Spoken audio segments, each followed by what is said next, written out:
Miles, let's talk about the Las Vegas Raiders. Big win against the Houston Texans today. 38-20 is the final. They pulled away late. They scored the game's final 21. Defense was kind of a slow start, but they made the plays at the end of the game to make sure they come up with the win. But Miles, we talked about it a few weeks ago. We saw a little bit last game against the Kansas City Chiefs on primetime, and we saw it today. The Raiders have a formula. It's clear and it's obvious, and we're starting to see that offense in this football team starting to play a whole lot better. And we want to talk about that for a little bit. Before I hand it off to you, Miles, for your thoughts, we want to hear from Raiders fans. Raiders fans in the comment section below. Not Ravens. Good Lord, Raiders.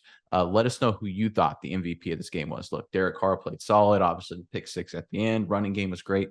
There's got to be a guy that you thought really jumped out and had a big day. Let us know who you think the MVP was in the comment section below. But Miles, what are your thoughts on this 18-point Raiders win?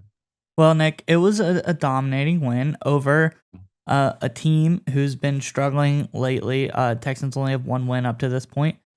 So good for the Raiders. You need to go out and kind of physically dominate the not so great opponents. And we say they're not great, but the Texans are kind of a team that they're very tough to play until you get a big lead on them. They're a physical team. Oh, Damian yeah. Pierce, that offensive line, they're a physical team. They're very physical, real strong running game. They play hard-nosed defense. Obviously, Lovie Smith is big on that.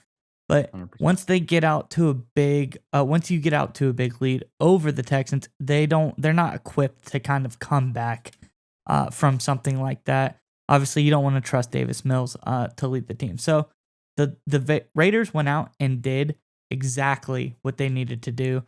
Obviously, Josh Jacobs, huge day. I think Raiders fans need to go out and start making like run the damn ball hats and just like wear them every play, like every game. Just throw a hat out there, remind the coaches. We just need to hand Josh Jacobs the ball and just let him run because he was phenomenal today. Obviously ran 143 yards, 3 touchdowns. He was just pounding the rock all day long, and it really made the difference. We've kind of alluded to it in the past. Like you said, if they can run the ball and control the clock and play like really solid football, they're a good team. They have a lot of really good players. Obviously, Devontae Adams had a big day from this. 8 catches for 95 yards. Hunter Renfrow, who's been pretty quiet up to this point in the season, had a solid day as well. Mac Hollins has been getting a lot of long touchdowns. Got another one today. So just overall, this Raiders team came to play and they did what they had to do. And I was very satisfied with this win of the Texans. Yeah, we've seen it over the last 3 weeks, right? They dominated Denver. They frankly should have beaten Kansas City. I thought they should have beaten Kansas City, and then they, of course, dominate Houston here. But you look at the formula, all 3 of those games, Miles, Josh Jacobs, 20-plus carries. They are running the football behind an offensive line that looks a lot better run blocking than they pass block. And it's just one of those things that kind of works well for them as a football team, as a strategy. Sometimes offensive coaches, they kind of overcomplicate it. They get too cute. But this team can literally be run the ball with Josh Jacobs, play action off that, give Devontae Adams a few opportunities to beat one-on-one, Hunter Renfrow a few targets a game to make a big play or keep the chains moving. And this offense is going to be really hard to beat. I mean, they're basically in the last 3 weeks, they're scoring 100 points total over the last 3 games. That's elite winning level football. That's what we thought this Raiders offense was going to be coming into the season. And we're starting to see it more and more and more. And they're doing this against pretty good teams, right? They scored a lot against Kansas City. Houston's a good defense. Denver has a good defense. So the formula has proven itself to work out. Josh McDaniels in this offense just needs to keep doing it. Like you said, just run the damn ball.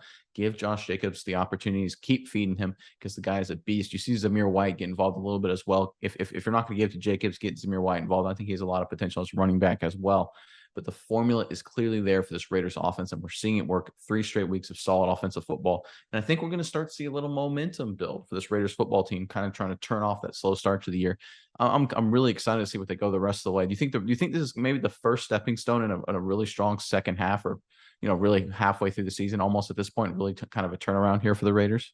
Absolutely, Nick. And I want to go through the next 4 games for the Raiders with you. They've got the Saints next. That's a winnable game. You got the Jaguars after that. They're kind of tough, but it's winnable. You've got the Colts, a very winnable game. And you got the Broncos, who have been playing absolutely horrible on offense. They have a pretty solid defense, but divisional game. But you should be able to win that one as well because you've already beat the Broncos this year.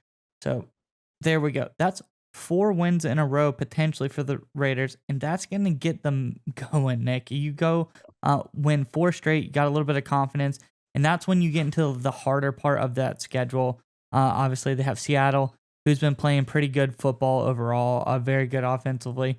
Then you got the Chargers, Rams, Patriots. So, but you got 4 big confidence building games, big games that once again you can run the football in and try to build the confidence, build the chemistry with the team, and get some momentum moving forward.